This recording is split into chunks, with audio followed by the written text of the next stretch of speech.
Shalom, shalom, bien-aimés du Seigneur. Shalom, mon frère, ma soeur. Bienvenue à notre rendez-vous, à notre temps d'exhortation. Je suis Christ Roland Ouattara, votre frère.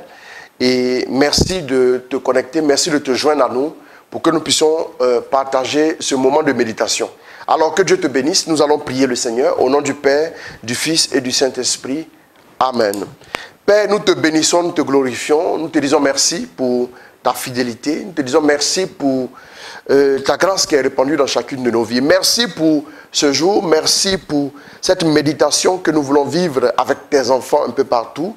Nous voulons nous recommander à ta grâce, nous voulons nous recommander à ta sagesse et nous voulons nous recommander à ton esprit. Nous prions aussi que tous ceux qui nous suivent soient visités par ta grâce, qu'ils soient rejoints là où ils sont et que tes merveilles se concrétisent et se manifestent dans chacune de leurs vies. Toi qui es vivant pour les siècles des siècles. Amen. Au nom du Père, du Fils et du Saint-Esprit. Alors, bien-aimés du Seigneur, je parle de aimer Dieu, clé pour devenir un intime du Seigneur. Comment est-ce que aimer Dieu est la clé pour devenir un intime du Seigneur? C'est très important parce que le but ultime de Dieu pour la vie d'un homme, le but ultime de Dieu pour la vie de qui que ce soit, c'est que cette personne devienne un intime, devienne un ami, devienne un proche, devienne quelqu'un qui est vraiment dans une profonde intimité avec Dieu.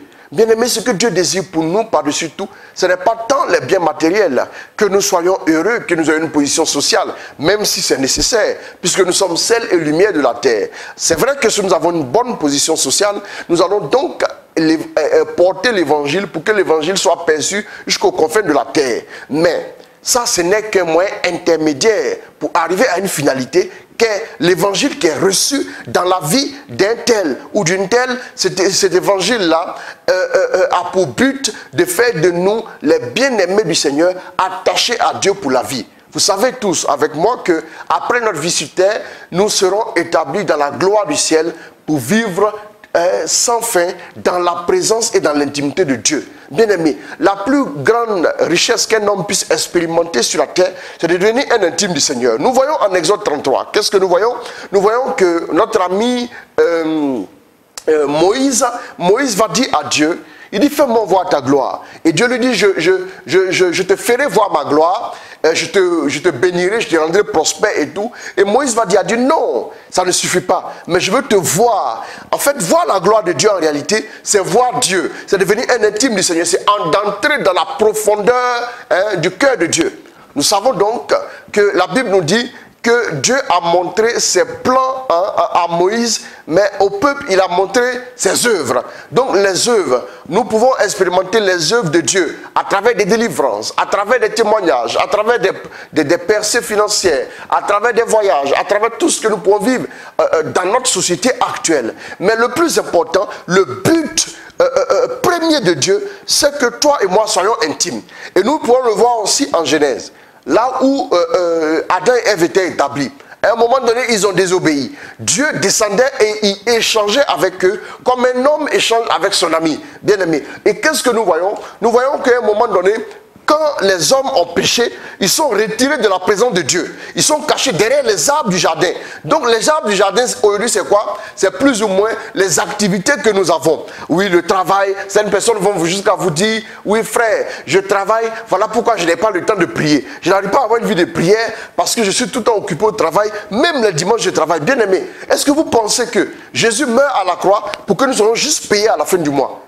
Même si le fait d'être payé à la fin du mois nous aide à nous épanouir. Non, je veux dire que Dieu va au-delà d'un travail séculier. Et Dieu va au-delà d'une réalité temporelle. Voilà pourquoi j'ai coutume de dire aux gens qu'on ne peut pas saisir Dieu avec nos 5 organes de sens. Dieu échappe à nos 5 organes de sens et il se révèle au-delà de ce que nous pouvons vivre à travers les 5 organes de sens. Bien aimé, donc nous voyons que quand Adam et Ève ont désobéi à Dieu, il s'est passé simplement que Dieu leur a refusé l'accès de l'arbre maintenant de la vie, de la vie éternelle, l'arbre de la vie éternelle. Donc en réalité, ce que Dieu désire, c'est d'avoir une intimité avec l'homme. C'est que l'homme devienne son intime, l'homme devienne son ami, son confident.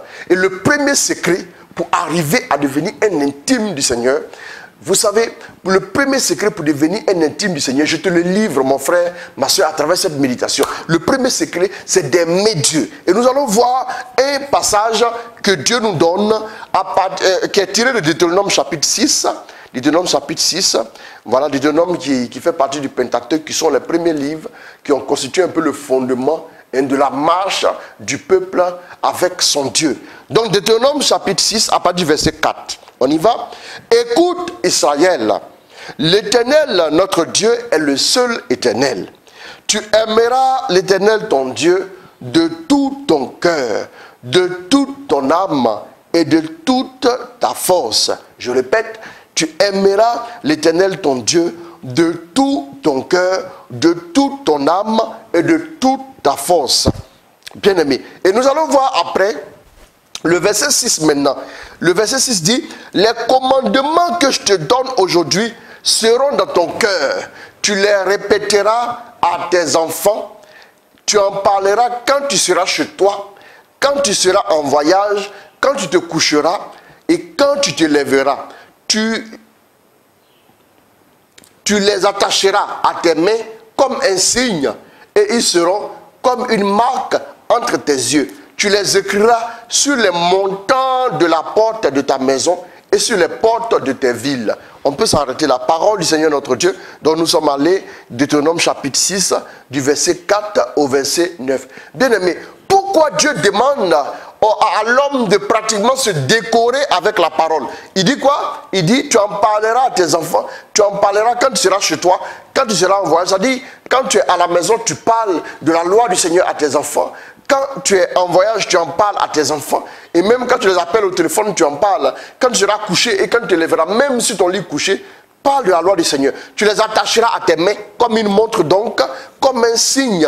Et ils seront comme une marque entre tes deux yeux. Ça, c'est se décorer avec la loi du Seigneur. Tu les écriras sur les montants de tes portes, de ta maison et sur les portes de tes villes. Aujourd'hui, la loi est dans notre cœur. Et là, c'est le meilleur endroit où la loi puisse se trouver. Mais pour que la loi du Seigneur soit dans le cœur de quelqu'un, pour que quelqu'un puisse prendre sur lui de dire la loi du Seigneur à ses enfants, en ville, à la maison, en voyage, un peu partout, pour que la loi du Seigneur soit constamment devant les yeux d'une personne, pour que la loi du Seigneur soit sur les montants de ses portes. C'est pour dire simplement que à tout moment, la loi du Seigneur devra te guider. À tout moment, la loi du Seigneur devra être ta lumière, ta lampe, devra être ta nourriture, devra être tout ce dont tu as besoin pour vivre. Bien aimé, pourquoi est-ce qu'un homme peut prendre sur lui de faire tout ça? D'abord, avant que Dieu demande à l'homme de garder sa loi, il va d'abord lui demander de faire une chose principale. La première chose que Dieu demande à l'homme de faire, c'est de quoi? On va le voir d'abord, il lui demande d'écouter. Il lui demande d'écouter. Donc, écouter veut dire, on ne peut pas s'arrêter à écouter. Quand tu écoutes, c'est dans un but. Je t'écoute parce que tu me transmets un message. Tu m'écoutes parce que je t'explique quelque chose. Et donc, quand Dieu demande à son peuple de l'écouter, ça veut dire que écouter va lui permettre d'obtenir quelque chose. Écouter va lui permettre d'atteindre un but précis. Donc, quand Dieu dit écoute, c'est dans un but. Voilà pourquoi, quand tu marches avec Dieu, la première chose que tu dois développer, ce n'est pas parler. Je vois des gens qui passent beaucoup de temps à parler à Dieu. Ils peuvent passer 90% de leur temps dans la prière à parler à Dieu. Et 10% du temps, c'est de peut-être prendre un cantique en passant. Sinon, ils n'ont aucun temps pour écouter Dieu. Je vous dis que cette manière de prier, elle a montré ses limites. Certes, vous priez, mais vous passez plus de temps à demander ou à le louer d'accord. Mais vous devez savoir une chose, la première des choses que Dieu demande à son peuple de faire, c'est d'écouter. Écouter. Je dis bien écouter. Dieu demande à son peuple de l'écouter d'abord. Dieu lui demande de l'écouter parce que le plus important, la vie d'un homme change quand il écoute attentivement et il met en pratique quelque chose que Dieu lui dit. C'est la parole de Dieu qui n'a ni commencement ni fin. La Bible dit le ciel et la terre passeront, mais les paroles que Dieu a prononcées ne passeront jamais. Pourquoi Dieu demande d'écouter? D'abord, quand l'homme écoute, il va lui dire une première chose. Il dit, écoute Israël, écoute Israël. L'Éternel, notre Dieu, est le seul. D'abord, comprends qu'il n'y a pas d'autre Dieu. Tu ne vas pas trouver d'autres intermédiaires. Mais ce qui nous intéresse ici, qui est très important, c'est quoi? C'est tu aimeras l'Éternel, ton Dieu, de tout ton cœur, de toute ton âme et de toute ta force. Donc la première chose maintenant, quand l'homme est en train d'écouter Dieu, la première chose que l'homme est appelé à faire, c'est de tomber amoureux. C'est de travailler à être amoureux de Dieu. C'est de travailler à aimer Dieu. Mon ami, je vais te dire pourquoi est-ce que ta vie de prière est chaotique. Je vais t'expliquer pourquoi est-ce que tu as du mal. Tu en as pris des résolutions depuis tant d'années. Et encore, oui, très bientôt, nous allons encore prendre une nouvelle résolution. Mais j'aimerais te dire une chose. La première des choses que tu feras, si tu veux avoir une vie de prière avec un régime conséquent, la première des choses que tu es appelé à faire, c'est d'abord, mon ami, c'est que tu puisses aimer Dieu. Donc, il dit, tu aimeras le Seigneur ton Dieu. Quand tu vas écouter attentivement, il va te dire, c'est comme un père qui parle à son fils, qui dit, écoute-moi mon fils, j'ai à te parler attentivement. Vous savez, quand un père est en train de parler, il dit à son fils, normalement quand il voit son fils, il commence à lui parler, sans lui dire, écoute-moi très bien. Mais quand le père dit, écoute-moi très bien, c'est que ce qu'on va dire est décisif. Ce qu'on va dire a un pouvoir de changer le cours des événements qui arrivent. Donc, il va dire, la première des choses, c'est quoi? C'est de faire quoi? Tu aimeras le Seigneur ton Dieu de tout ton cœur, de toute ton âme et de toute ta force. Pourquoi? Parce que quand tu vas commencer à aimer, garder le commandement sera chose facile. Quand un homme est amoureux d'une femme, qu'est-ce qu'il est capable de faire? Il est capable de prendre son téléphone portable et de mettre la photo de cette femme comme fond d'écran, de sorte à la voir tous les jours, n'est-ce pas? Quand un homme aime une femme, il est capable de prendre un billet d'avion très cher pour aller juste la voir, regarder son visage, manger avec elle, encore dépenser et revenir. Quand un homme est amoureux d'une femme, il est capable de supporter même des choses incroyables. J'ai vu des gens traverser des voies ténébreuses pour aller voir l'être aimé qui ne va pas forcément passer beaucoup de temps avec lui ou avec elle, mais pour aller voir l'être aimé juste 15 minutes et revenir. Quand un homme est amoureux, quand un adolescent est amoureux, il est capable de sauter la clôture. Quand on parle de crise d'adolescence, pourquoi on parle de crise d'adolescence? La crise d'adolescence arrive quand l'adolescent découvre qu'il est vraiment amoureux d'une personne qui n'est pas dans sa maison. Quand il est amoureux, par exemple, d'une jeune fille dehors, il est capable de défier papa, il est capable de défier maman et d'aller voir l'être aimé, juste voir l'être aimé. Il est capable de se parfumer alors qu'il ne travaille pas, d'acheter des parfums hors de prix, bien aimé. Et comment il arrive à trouver un superfuge pour sortir? Parce qu'il est amoureux. Quand un homme aime, ça devient comme, excusez-moi, comme un moteur qu'il a à l'intérieur, qui le pousse avec du carburant pour qu'il avance et qu'il ne baisse jamais les bras. Quand un homme est amoureux, il est capable de supporter des choses. J'ai vu des femmes amoureuses qui ont passé 26 ans avec des hommes qui étaient ivrognes, avec des hommes qui étaient impossibles à vivre, qui étaient impossibles à supporter. Une femme habite dans une maison et elle se réveille à 4 h du matin. Elle fait de l'eau chaude pour papa, pour les enfants, pour que tout le monde prenne son bain. Et ensuite, les enfants vont aller prendre la direction de l'école et papa prend la direction du travail. Et elle va se taper tout le boulot toute la journée pour qu'il ait à manger à midi, pour ceux qui reviendront à midi, et qu'il ait à manger le soir, pour ceux encore, pour tout le monde qui se retrouvera le soir. Et cette femme-là, elle travaille jusqu'à 23 h. Et à 23 h, à minuit, souvent même à 1 h du matin, elle va se coucher, elle va se relever encore à 4 h du matin, elle va se réveiller. Mais elle est toujours en parfaite condition physique. Pourquoi? Parce qu'elle aime papa, parce qu'elle aime les enfants. Mais imaginez un instant où cette femme-là sort de cette maison. Et maintenant, c'est une belle-mère qui arrive. Ce ne sont pas ses enfants. Parce qu'elle aime seulement papa, elle n'aime pas les enfants. Vous allez voir tout de suite que quand elle se réveillera à 4 h du matin pour faire de l'eau chaude pour les enfants, ils vont prendre leur douche, ils vont aller à l'école. Et quand ils reviendront encore le soir, elle va faire 2 fois, 3 fois. Après une semaine, elle commence à avoir des problèmes de dos. On l'envoie à l'hôpital. Donc c'est parce qu'elle n'aime pas vraiment les enfants là, qu'elle n'a pas pu supporter plus longtemps les corvées. Quand une femme est amoureuse, c'est pour vous dire simplement que quand une femme est amoureuse, elle devient capable. Quand un homme est amoureux, il devient capable. Voilà pourquoi Dieu a demandé d'abord à l'homme de tomber aussi amoureux de lui. Tu aimeras le Seigneur ton Dieu de tout ton cœur. Il dit de tout ton cœur, de toute ton âme et de toute ta force. aimer Dieu de tout son cœur, notre cœur devra être rempli et saturé de Dieu. Parce que la Bible dit, c'est quand le cœur est plein que la bouche parle. Si à un moment donné, tu n'arrives pas à te taire, quand tu commences à être amoureux de Dieu, tu ne peux pas te taire. Je suis souvent sidéré de voir des gens qui voient des personnes qui sont en danger, qui sont en train de vivre une vie loin de Dieu, mais qui ne prennent même pas 5 minutes de leur temps, même fut-il à la pause, café ou pause déjeuner, qui ne prennent même pas 5 minutes de leur temps pour parler de Jésus. J'ai envie de comprendre qu'est-ce qui est dans ton cœur, mon ami. Vous savez, quand votre cœur est plein de Dieu, quand vous aimez Dieu de tout votre cœur, vous ne pouvez pas vous taire. L'un des signes qui montre que tu aimes Dieu de tout ton cœur, c'est que tu n'arrives pas à te taire. Partout où tu passes, tu ne fais que propager le règne de Dieu. Tu ne fais que parler de lui. Tu ne fais que parler de lui avec le sourire, avec la joie débordante. Vous savez, quand un homme est amoureux d'une femme, même quand il est en colère, ah oui, vraiment, ma chérie, elle est ceci, elle est cela, elle est bien, elle est comme ci, elle est comme ça. Il en parle tellement, ça se voit même à son visage qu'il est amoureux. Vous savez, il aime de tout son cœur. Maintenant, quand vous aimez de toute votre âme, vos émotions transpirent Dieu. Vos pensées sont saturées de Dieu. Vos sentiments sont saturés de Dieu. Votre volonté est tournée vers Dieu. Votre imagination n'est que tournée vers Dieu. Votre mémoire n'est que chargée de ce que Dieu aura fait pour vous. Bien-aimés, quand vous êtes amoureux de Dieu de toute votre âme, pourquoi? Vous savez, quand vous tombez, je dis toujours aux gens que les jeunes filles, avant de vous marier, tombez d'abord amoureuse de Dieu. Et quand vous êtes amoureuse de Dieu, vous verrez ensuite que vous pourrez maintenant sereinement aimer un homme. Sinon, la Bible dit ne réveille pas l'amour avant son temps. Quand tu es amoureuse d'un jeune homme, peu importe son caractère, peu importe ce qu'il est, tu sais que quand tu es amoureuse à un moment donné, tu es enflammé dans ton âme, tes pensées vont vers lui, tes sentiments vont vers lui, tes émotions vont vers lui, ta mémoire va vers lui, ton imagination va vers lui, ta raison ne raisonne que lui, tes pensées ne sont saturées que de lui. À partir de ce moment, ta relation avec Dieu bat de l'aile. Voilà pourquoi il faut d'abord tomber amoureux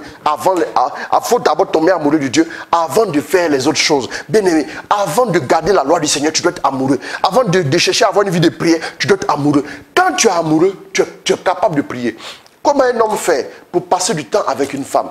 Moi, j'ai vu des amoureux se dire au revoir dans un quartier, se dire au revoir à 22h et se laisser à 5h du matin.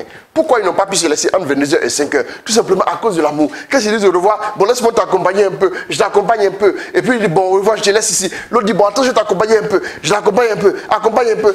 C'est l'amour qui les maintient, c'est l'amour qui les tient.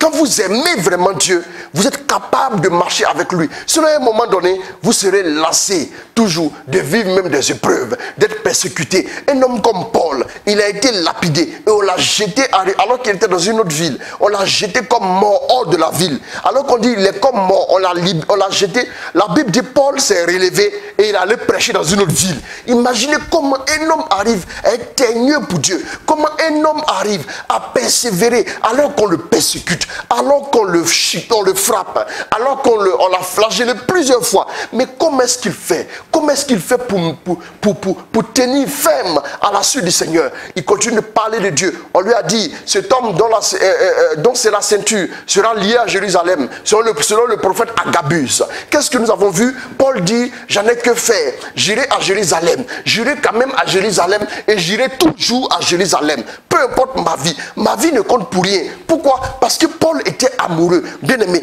Pierre, comment se fait-il qu'un homme comme Pierre, vous savez, Jésus va faire quoi? Quand Pierre a régné Jésus, Jésus après va lui dire, Pierre, m'aimes-tu une fois? Pierre, m'aimes-tu deux fois? Pierre, m'aimes-tu trois fois?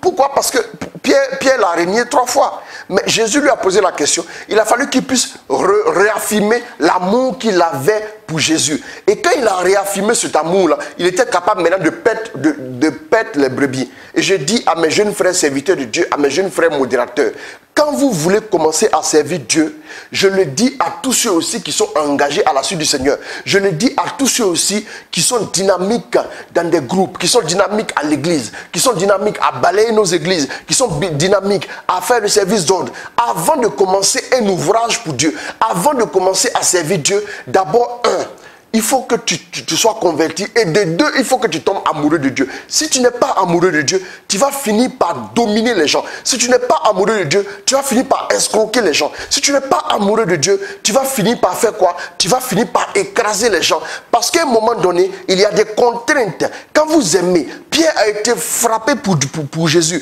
Il a été ligoté, il a été jeté en prison. Il a souffert, mais il est toujours resté dynamique à la suite du Seigneur. Et nous nous souvenons, un jour, quand on leur a demandé d'arrêter de parler en ce nom, ils ont dit quoi? Qu'est-ce qui est plus facile de faire? Mieux vaut obéir à Dieu qu'aux hommes. Voilà pourquoi, avant de confier ses brebis à Pierre, Jésus lui a posé la question, est-ce que tu m'aimes? Bien-aimé, si tu n'es pas amoureux de Dieu, non seulement tu ne pourras pas être un intime, Dieu ne te donnera pas accès à son intimité. Parce que la Bible dit, ne donnez pas de perles précieuses aux pauvres. On ne donne pas une perle précieuse à quelqu'un qui ne connaît pas son prix. On ne donne pas une perle précieuse à quelqu'un qui ne va pas la valoriser. On ne donne pas une perle précieuse à quelqu'un qui ne sait pas le prix de cette perle. Bien-aimé, j'aimerais te dire une chose. Tombe amoureux de Dieu, tu verras que la vie de prière ne sera pas difficile pour toi. Tu verras que la vie de prière deviendra aisée. Tu te sentiras épanoui, tu te sentiras tellement épanoui pendant que tu prieras. Tu sentiras que ta prière a de la profondeur. Tu sentiras que ta prière a du volume. Tu sentiras que ta prière devient maintenant un cœur à cœur. Tu rentres dans ce cœur à cœur quand tu es amoureux. Bien-aimé, tu ne peux pas avoir une vie de prière solide. Tu ne peux pas avoir une vie de prière stable. Tu ne peux pas avoir une vie de prière épanouie si tu n'es pas amoureux de Dieu. Tu ne peux pas servir Dieu. Tu ne peux pas garder ses brebis. Tu ne peux pas arriver à perdre son troupeau si tu n'es pas amoureux de Dieu. Tu vois, si tu n'es pas amoureux, tu sais, quand un homme est amoureux d'une femme, la femme va lui laisser juste ne serait-ce qu'un stylo. Parce qu'elle s'en va en voyage, elle revient dans 6 mois. Le stylo là, vous savez les stylos, vous les trouvez à je ne sais combien, à 100 francs pour les stylos d'un certain calibre, acabit. Vous les trouverez dans certaines librairies à peut-être 1000 francs ou même 2000. Mais ce stylo que cette femme-là a laissé à ce monsieur, il va garder ce stylo, il va le mettre sur son bureau et ce stylo aura une valeur sentimentale. Et le stylo, même si vous lui proposez 50 000, il ne vous passera pas le stylo. Pourquoi? Parce que le stylo a pris de la valeur, parce que c'est l'être aimé qui lui a donné le stylo. Vous savez, quand vous aimez vraiment Dieu, Dieu peut vous donner ses brebis. Ces brebis ont de la valeur pour vous parce que vous êtes amoureux. C'est l'être aimé qui vous les a confiés. Bien aimé, je vais vous le dire. J'aimerais que tu comprennes une chose. Regardez comment est-ce que Dieu parle à son peuple. Il ne lui dit pas, tu feras ça, tu feras ceci. Il ne lui dit pas, serre-moi, reste fidèle. Avant de lui parler de fidélité, il lui dit d'abord, il faut que tu puisses m'aimer. Bien-aimé, tombe amoureux de Dieu. Ton problème, l'obstacle se trouve au niveau du fait que tu n'es pas amoureux de Dieu. Vous savez, l'une des lois les plus importantes, la réponse de l'amour, la réponse à l'amour, la réponse de l'amour et la réponse à l'amour, c'est l'amour. Il n'y a pas plus belle réponse à l'amour que l'amour même.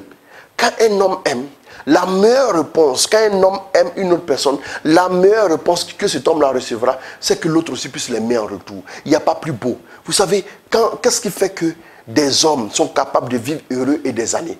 Mais pourquoi est-ce que les hommes ne sont pas forcément chrétiens? Des personnes ne sont pas forcément chrétiennes. Des hommes, quant à eux, ne sont pas forcément chrétiens. Bien aimés, pourquoi des hommes ne sont pas forcément chrétiens? Mais un homme et une femme se marient. Et ils peuvent rester ensemble 50 ans. Et vous les voyez, ils sont encore rayonnants. Pourquoi? Même quand ils ne sont pas chrétiens. Mais parce que tout simplement, ils sont amoureux l'un de l'autre. Leur vie devient belle. C'est pour dire simplement que l'amour est le meilleur lien qu'un homme puisse avoir avec un autre. Donc, tu dois savoir que quand la Bible dit Dieu a tant aimé le monde qu'il a donné son Fils afin que quiconque croit en lui, aimer Dieu, c'est la réponse que nous donnons à Dieu par rapport à quoi? Par rapport à sa lettre d'amour qu'il a rédigée pour nous, bien aimés. La lettre d'amour que Dieu a rédigée dans le but de nous conquérir, dans le but de nous séduire, dans le but de nous atteindre, dans le but de nous gagner à lui. Cette lettre d'amour, la meilleure réponse que nous puissions donner à Dieu, c'est de l'aimer en retour. Quand nous l'aimons maintenant, voilà 3 choses que l'amour va nous garantir. L'amour nous donne accès à Dieu. L'amour nous donne accès à Dieu. L'amour nous donne accès à Dieu. Quand vous aimez Dieu, Dieu s'ouvre à vous.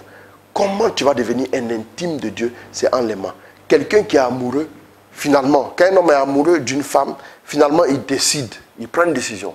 Il va voir ses parents, il dit, je vais donner quelque chose de symbolique qu'on appelle une dot pour qu'elle soit mon épouse pour toujours désormais. Et en plus, il va maintenant voir encore le maire, comme ça ne suffisait pas. Il dit au maire, je veux qu'elle soit ma femme en vertu de la loi, devant tous les hommes. Et après encore, il va voir Dieu. Il dit à Dieu, non, je ne peux pas m'arrêter là. Je veux qu'elle soit ma femme. Je veux qu'elle soit ma femme. Que tu me donnes ta bénédiction pour qu'elle soit ma femme pour toute ma vie. Et donc, parce qu'il est amoureux, il va passer toute sa vie avec cette femme. S'il vit 140 ans, c'est aux côtés de cette femme qu'il vivra. Vous voyez? Donc l'amour donne un accès. Donc parce que cette femme-là, l'homme est amoureux d'elle, parce qu'elle est amoureuse aussi de lui, l'homme lui donne accès. On parle même de communauté de biens. Ce qui est à lui est à elle aussi. Ils deviennent une seule chair. Et pour rentrer dans l'intimité de cet homme, c'est cette femme-là qui entrera dans l'intimité. L'intimité de sa chambre, l'intimité de tout ce qu'il possède. Bien aimé, l'intimité de sa vie. C'est cette femme-là qui a accès à son intimité. Pourquoi? Parce qu'elle est amoureuse. Mais si vous avez par exemple affaire à une matérialiste, à une femme qui est intéressée, vous n'allez même pas aller voir ses parents pour dire que vous la voulez comme femme. Pourquoi? Parce que vous ne voulez pas qu'elle ait accès à votre intimité. Vous préférez rester à une relation superficielle avec cette femme-là. Pourquoi? Parce que si elle a accès à votre intimité, comme elle est matérialiste, comme elle ne vous aime pas, elle est capable de vous détruire. Bien aimé, voilà pourquoi Dieu refuse souvent l'accès à son intimité à certaines personnes. Parce que ce sont des personnes intéressées foncièrement. Ce sont des personnes qui veulent retirer de Dieu un intérêt particulier. Ce qui les intéresse, ce n'est pas comment être amoureux de Dieu, comment être intime de Dieu. Mais ces personnes-là veulent prendre quelque chose de Dieu, veulent se servir de Dieu pour atteindre des buts qui se seront fixés eux-mêmes. Bien aimé, j'aimerais, juste avant de terminer, te dire une chose. La deuxième chose, c'est que l'amour voit. L'amour voit. L'amour voit. L'amour voit Dieu. Quand tu es amoureux de Dieu, tu le vois. Quand tu es amoureux de Dieu, tu le vois même dans les autres.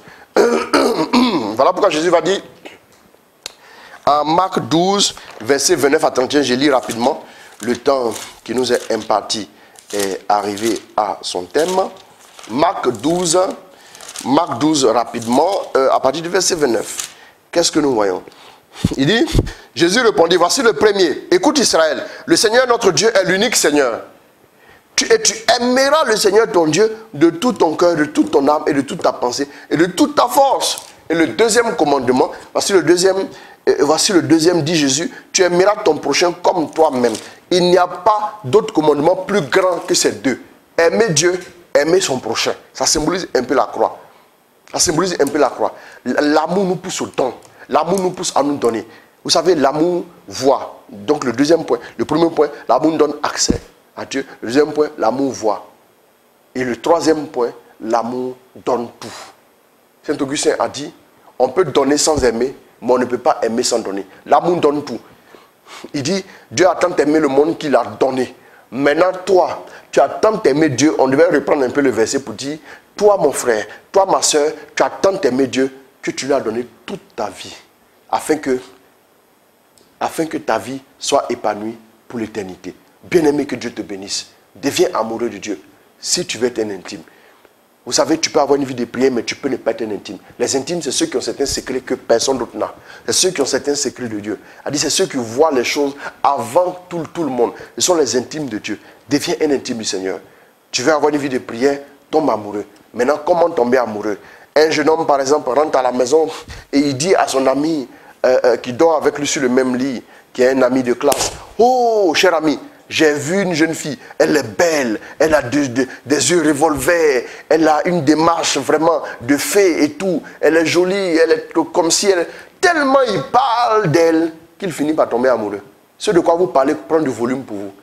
Parle un peu de Dieu autour de toi. Sois content de parler de lui. Répands la bonne nouvelle partout. Tu vas voir qu'au fur et à mesure que tu en parles, tu te réjouis et ton cœur commence à aimer.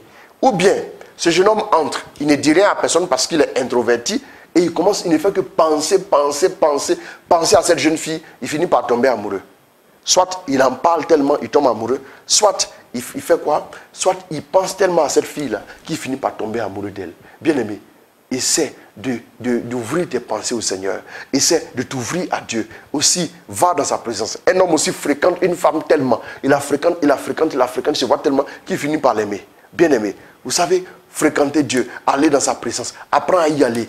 donne-toi l'habitude d'y aller. Va à la messe, communie, mange le corps du Christ, confesse-toi, fréquente-le. Au fur et à mesure, l'amour viendra. Alors que Dieu te bénisse, que Dieu t'accorde sa grâce, mon frère, ma soeur, et qu'il te garde au nom de Jésus. Amen. Au nom du Père, du Fils et du Saint-Esprit. Amen.